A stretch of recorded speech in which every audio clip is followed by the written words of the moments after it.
Taylor, this is going to be your last weekend of this leg of the Fearless Tour. Tell me what it's going to be like, kind of this last show for this tour.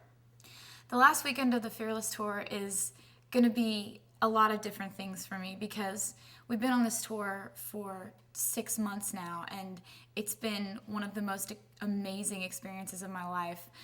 It's going to be so sad knowing that we're not going to see each other for a while. Everybody on the tour, from the lighting to the crew to the dancers and the band, and everybody that have just become even more of my family in the last couple of months. But the last weekend of the tour is also elaborate pranking. So I'm not sure if the opening acts are in on this or know that this is what's going to happen, but at the end of every single tour, there's usually a good bit of pranking that goes down, and I've always made sure of that. Being an opening act, I was on tour with Brad Paisley for one of my first major tours, and so I learned a good bit of pranking on that tour. I was on tour with him for 9 months, so there were a lot of pranks that were pulled by me and Kelly, who were then his opening acts, and now she's my opening act. And I know she's going to be pulling some crazy stuff because that's just how she's definitely a pranker too. But as far as Gloriana, the first opening act, we don't know what they're capable of, but we know what we're capable of. So it's definitely going to be a fun last weekend of the tour. And they don't know what's coming. Gloria. I don't think they're expecting any kind of pranking because we haven't pranked them so far on the tour. They think they're cool because they'll like come out for the encore with us and stick a Band-Aid on somebody's back or something, and they're like, and we're like, you don't even know what's coming in Minneapolis. It's going down. That's great. Okay, Taylor, you're taking some time off, but tell us what we can expect in 2010 with Fearless. Taking time off. That's hilarious. That's so funny. I'm actually not going to be touring for a couple of months because I'm going to be doing a bunch of other stuff.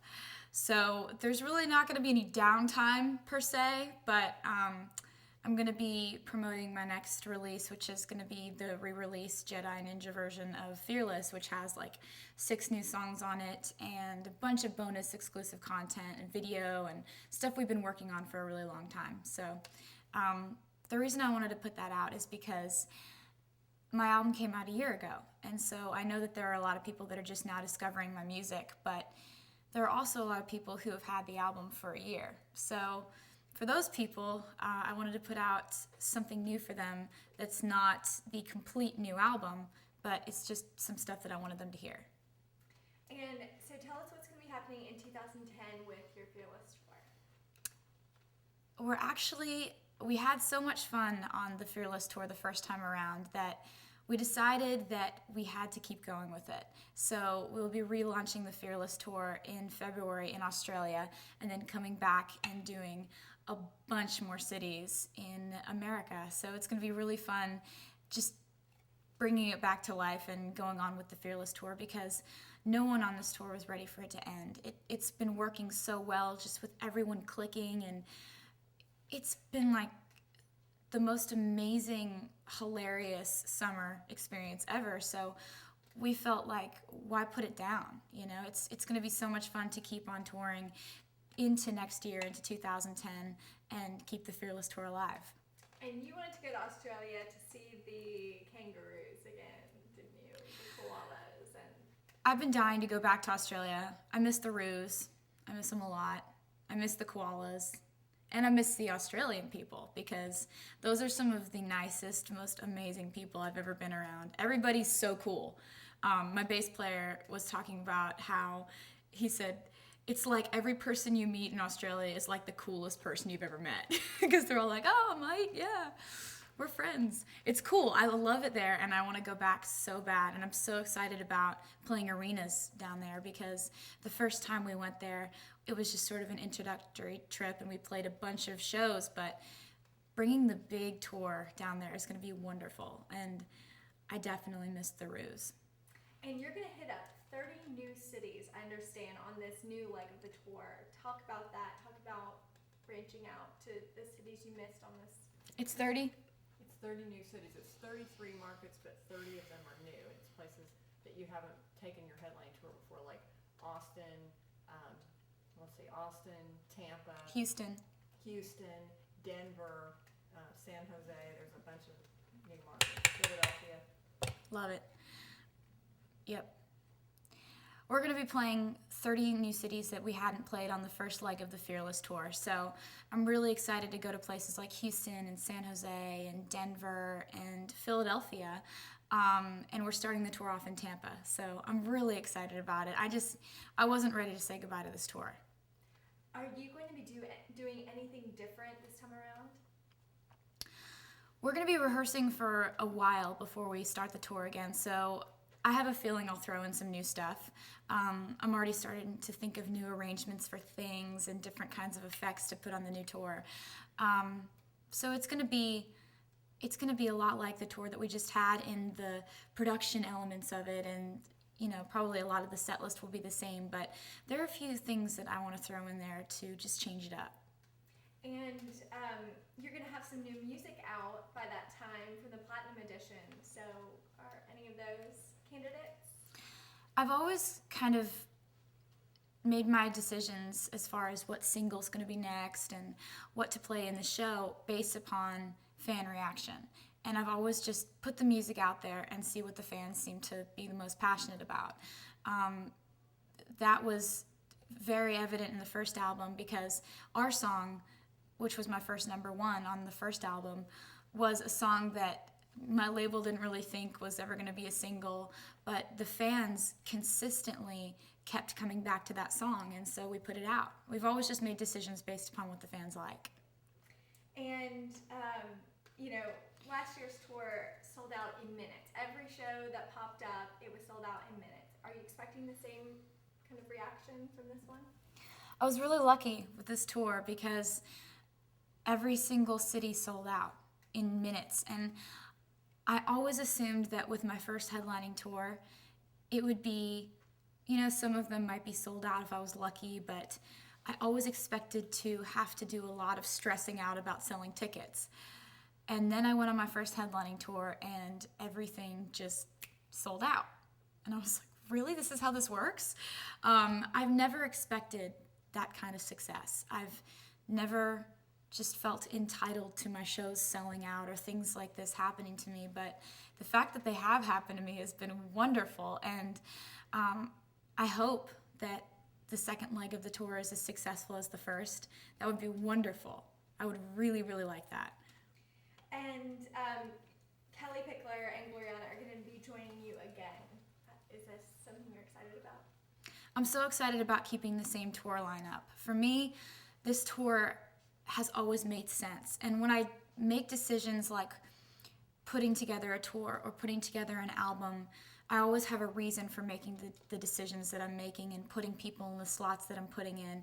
And I feel like it has to all come together like a perfect package. So when planning this tour, I had been looking for months and months for the right lineup, and I knew that I wanted to bring Kelly on my first headlining tour because we've been close friends for a long time, and we've always said to each other, whoever headlines first has to take the other on tour.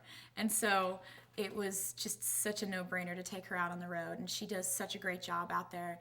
But Gloriana was sort of the missing puzzle piece, and I love what they represent. I think they bring such a young, fresh, new vibe to country music, and I'm so proud that they've decided to stay on tour with me as well as Kelly.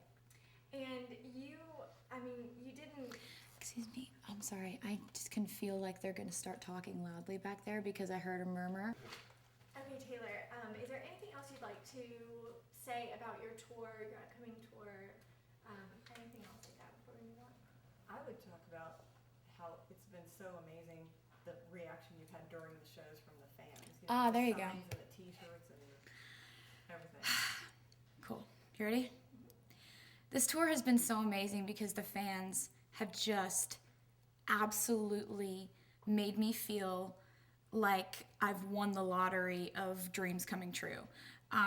When I'm up there and I look down and I see all of these t-shirts that people have made, and the signs that they make are hilarious. Just very creative, and they come all decked out in costume, and the ones that aren't dressed up like a character from one of my videos are dressed up in a dress and cowboy boots. And it's just been so amazing because for me the most motivating sound in the world is a crowd screaming. That's it. That's all I need to be happy. And I have never heard screams as loud as the screams on this tour ever before in my shows. And it makes me so grateful and so thankful because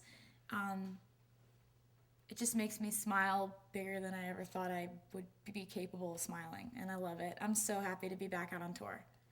And it's, sorry, go ahead. And so you also might want to talk about a little bit of the musical elements of the show, because since you do have 2 hours to perform, it lets you play a lot of different guitars and play your piano, and that you design musically Cool. everything yourself. One of the cool things about this tour is that I was allowed to make all of my own decisions as far as which instruments I'm playing, how the set list is going, what different production elements to incorporate, what the lighting is doing.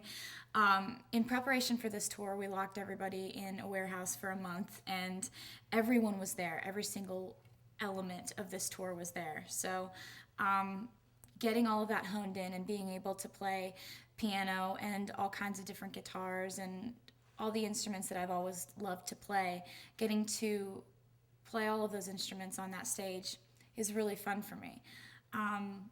The theatrical element to this tour is really fun for me too, because I started out in musical theater. So I've always kind of had that love for showing what the music is talking about on stage while you're singing about it. And that's been one of my favorite things about this tour. And it just seems that you put so much energy into it at the front end that you can enjoy it and get better as it went along.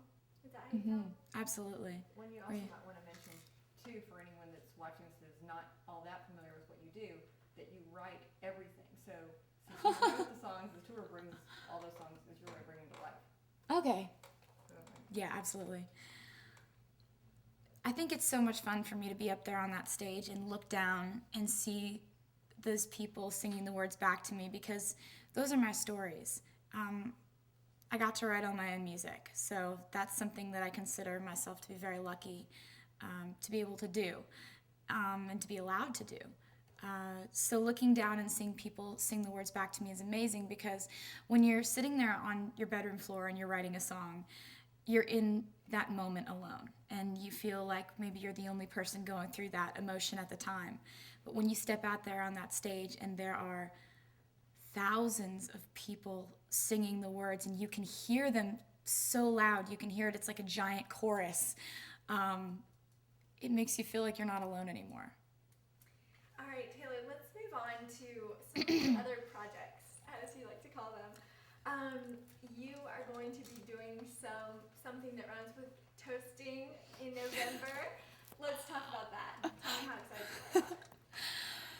I am so excited because I get to host and perform on Saturday Night Live, and that was a dream of mine since I was little. I've watched SNL since I first started singing, and I've always loved the combination of acting and comedy and music, and the fact that they asked me to host is just mind-blowing for me. I'm so excited to actually be able to say it now, because I've been keeping it a secret for a long time. They asked us a while ago, months and months ago, and I've had to keep this secret from everybody that I know, and now I'm finally able to say that I'm hosting Saturday Night Live. Oh my God. No, you've been the musical guest before, so how are you going to sort of up your game for this gig? I was the musical guest last year on SNL, and hosting it... earlier this year. Oh, all right. I was the musical guest earlier this year on SNL, and it was one of the coolest experiences of my life, just being around everyone, Kristen Wiig and Andy Samberg and all those people who are just hilarious, and that's just what they're incredible at. They're great at being hilarious. It was wonderful being around that kind of creativity, because it's a different kind of creativity than the kind that I usually experience. You know, people who are great at making lighting perfect, and people who are great at mixing sound, and people who are great at directing videos. I love being around people who I feel have a different kind of creative genius, and the funny genius is definitely a fascinating one to be around. Do you have any ideas you're going to bring for skits to the show? I've been thinking about skit ideas for a long time. There are definitely some hilarious things that have happened to me over the past couple of months that I think will be pretty substantial skits. And have you thought about doing any digital short videos with Andy Samberg a la Justin Timberlake? I would love to do some digital shorts videos because those are some of my favorite things that I've seen on SNL. Of course, I've been such a fan for a long time, but I've gone back and rewatched everything over the past couple of months, and digital shorts would be so much fun to do because they've been done so well. Andy Samberg is hilarious. I mean, you've pretty much already done digital short videos on your blog and everything, and with the CMT Awards with T-Pain. So, can we expect kind of next level? It's been really fun to do some kind of comedic things as far as like the CMT Awards asked me to do their intro. And so there was a skit where I was a rapper, and T-Pain was involved in the collaboration. It was called Thug Story instead of Love Story, which was one of the most hilarious experiences because they let me write the rap. And they're just like, okay, here's a track, just go ahead, write the rap for it. And so I'm sitting there, I'm like, okay, rappers usually kind of brag about the cool things that they do or the cool like cars that they have or like, you know, their mansions or clubbing, and I don't really do any of that stuff. So let's rap about being boring. And so that's what I decided to do, and it turned out to be something that I see on big giant cardboard signs at my concerts all the time. They're like, yo, T Sweezy. And I'm like, it was, I never expected it to be having the impact that it had. Well, we're looking forward to what you come up with on SNL. You turned 20 in December, no longer a teen, and you recently bought your first condo. What do your parents think about you moving out? I'm about to turn 20 in December, so that's going to be interesting. Like, I've been a teenager for a couple years now, so it's been interesting, like, making all of these transitions as far as moving out. All my friends have been moved out, and they're all at college now, and they have been for a year. And so it's so funny to call up my best friend. She's like, oh, yeah, you know, being out, it's so awesome just being by myself and being away from my parents. And she's like, when are you going to move out already? And I'm like, when I get enough time to. It's been so insane because I just haven't really had much time to do anything. And so finally I've been just kind of making steps towards being a grown-up. And I bought my own condo, and I'm furniture shopping a lot now and doing a lot of construction on it. So it's going to be interesting because I'm only like 20 minutes away from my family. So anytime I get lonely and need to drive home, I will. Obviously, it's not going to be a sudden, you know, cold break kind of thing. I'm definitely going to ease my way into adulthood. How did you break the news to your mom? There wasn't really a time where I just sat down and I was like, look, Mom, I'm moving out. It was just sort of like we started talking about it, and it really all made sense. It all kind of happened in a way that it was really natural, and my mom's been really understanding about it and really great about it. I mean, she kind of looks at it like if I were to have gone to college, she knows I would have gone far away. Because my parents, when I was growing up, they were always like, you don't want to go to college where you're from. You want to go out and experience the world and live somewhere new. And so with my brother looking at colleges now, she knows he's going to be far away, and I'm actually going to be the one that's closer. So she's not having to let go as much as she would have had to had I not done this and gone to college. I would have been further away. That's how we look at it. What are you going to miss most about home, living with your parents? What I'm going to miss most about home is constantly being surrounded by people. But I think that'll be sort of a nice balance, you know, having some time to myself. But then when I want to drive home, it's not a big deal. Just hop on the highway and I'm there. Okay, you have 4 CMA Award nominations, including Entertainer of the Year. How unbelievable is this experience? I can't believe I got nominated for 4 CMA awards. When people say that, it's just, I can't stop smiling because I can't believe it happened. And getting nominated for Entertainer of the Year is just so awesome, and I can't really wrap my head around it. I've been walking on a cloud for a couple weeks now, and being on that list with all the people that I've opened up for is really wonderful. And I'm so appreciative to anyone who voted for me being in that category. I mean, Taylor, you have a really good shot at winning. Let's be honest. Don't fill my head with that.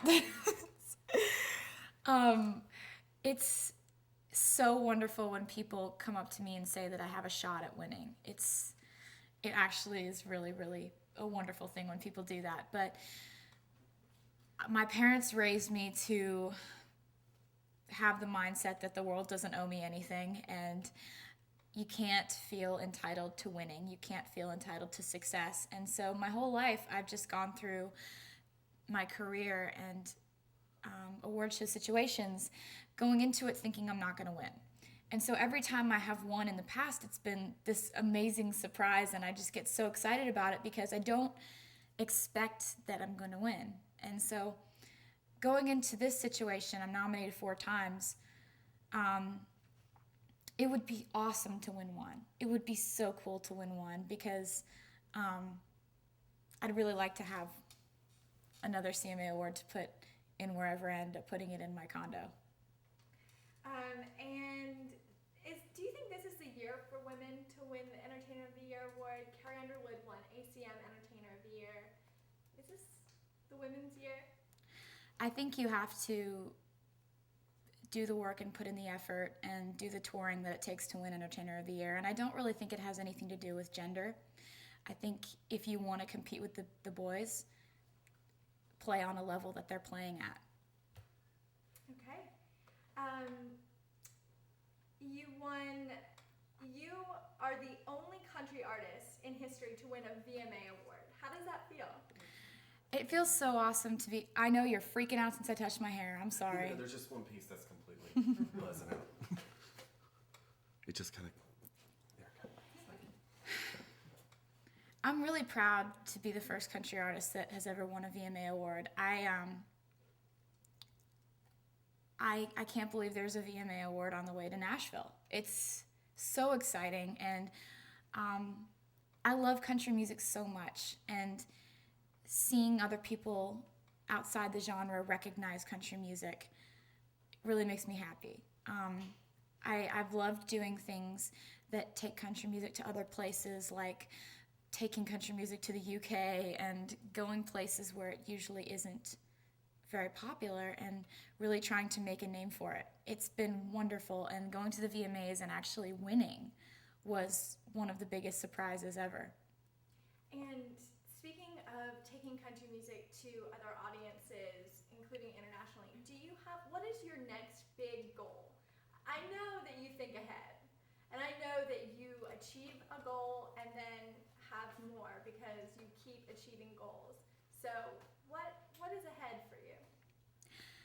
I always love to plan things really far in advance. I know my entire next 3 years. It's all on a bunch of pieces of paper that we've all sat down and had meetings about, and it's really fun for me to just look that far ahead and think about what the next plan is for the next album. And I come up with a theme for an album before I have it even halfway finished. Fearless, I have exactly the way that album is supposed to sound in my head. And so when it came to adding songs to that album, I thought of it in terms of, does this fit into the theme of the record? And everything has a big giant theme for me. It's just always how I've worked with things. And I am thinking about music and thinking about planning and thinking about business and scheduling nonstop. I can't turn it off. It's involuntary. It's just like songwriting. I've always got those things buzzing around in my head, and eventually in between all of the planning and sorry, that air conditioning thing's gonna ruin the audio. Can we have it turned off?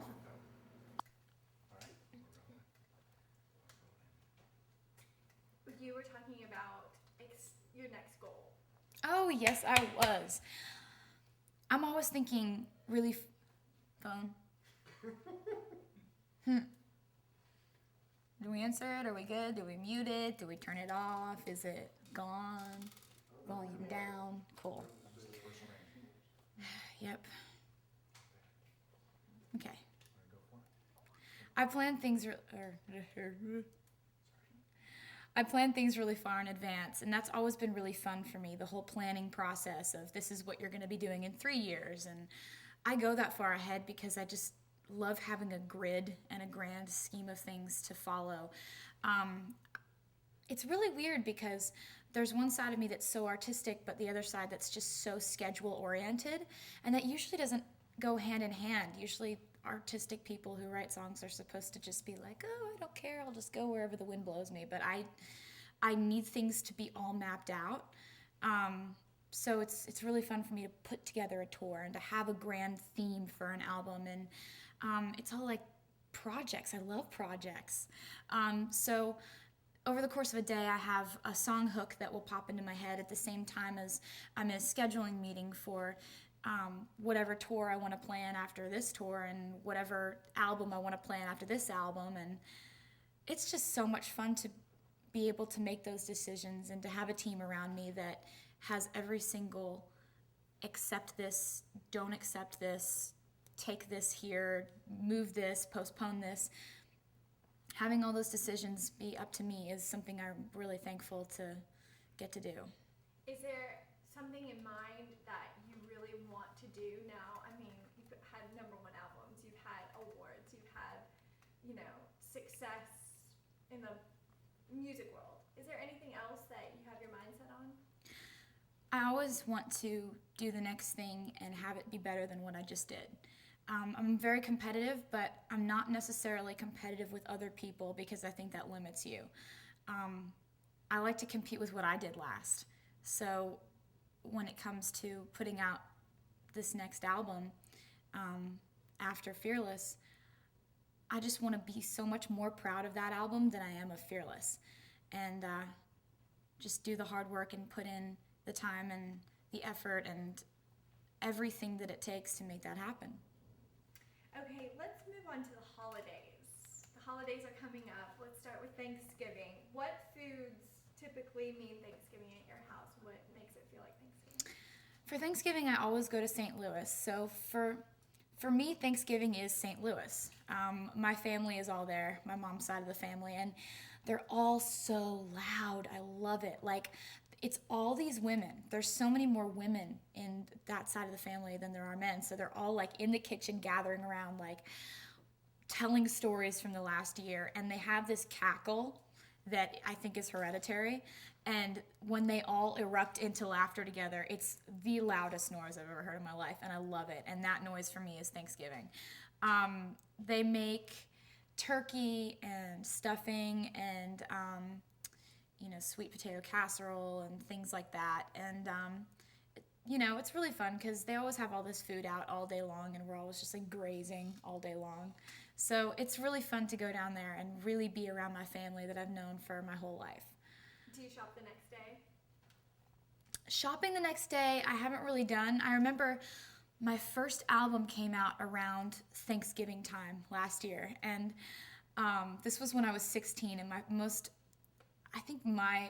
my favorite Thanksgiving memory was my cousin, who is my age, and he was like a sophomore in high school at this point, and he had just gotten his car, and he and my other cousins were out checking inventory at Walmart and Target and Best Buy and everywhere around there, making sure they had stock of my CD when I was 16, and they like completely had my back, and that's family for you. You grew up on a Christmas tree farm, so is getting a Christmas tree with your family important? You need to just do, you can do that, and I'll just then answer after you do that. Because it's making clicking sounds. We good? Yeah. Cool. I grew up on a Christmas tree farm, and people don't usually believe me when I say that. They're like, you're kidding, right? I'm like, no, I actually did grow up on a Christmas tree farm. it was very festive growing up. Thunder. Look how dark and weird it is outside. It's like twilight out there. The movie. Without the vampires. Yeah. We good, Thunder? We gonna stop that now? You all cool? Can you mute for a second? Thank you. Ready? Yes. People don't usually really believe me when I say that I grew up on a Christmas tree farm. Wow, copy machine. The water. Is that the copier? Yeah, no one's in there, it just like randomly started up. It's actually, It's a vampire. yeah, I can't even hear it really. Yeah, I think we're okay. Okay. We're okay, Taylor. Okay, cool. Sorry. People don't usually believe me when I tell them that I grew up on a Christmas tree farm because it just doesn't sound like some place that you grow up. But I did actually grow up on a Christmas tree farm, and I think that's why I love sweaters and mittens and hot chocolate and sledding and snowmen and snowball fights and sledding and Christmas trees and Christmas ornaments and baking Christmas foods and the smell of Christmas trees. I think that's why, because it was kind of mandatory for me growing up to love that stuff. Great. Okay. Last thing. And reindeer and Santa Claus and sleds and presents wrapped in green and red and gold colors, pine cones covered in snow, and squirrels that have sweaters on them. And so Okay. The last question is, what is your New Year's resolution? Dun, dun, dun. my New Year's resolution will probably be something that I determine very close to New Year's Eve. But it'll probably be something like do this for the condo, like organize. Ooh, here's what I'll probably do. I'll probably be really organized in my condo because I love organization. So I have glass cabinets in my kitchen. Well, I don't now, but I will hopefully by the time New Year's rolls around. And I want to have like all of my baking essentials, like the flour and the sugar and things like that, like all the loose kind of ingredients in really amazing, adorable, antique glass mason jars with like labels on them that say flour. So it's not like a bag of flour with a brand on it, it's a glass of flour, like a mason jar of flour. You could be careful. You should be careful. Your fans will send you like a gazillion. Mason jars? I like that. They are completely welcome to do that. Okay. Is there anything else you'd like to add? Nope. I think we're good. All right. Yeah. Thank you. Thank you.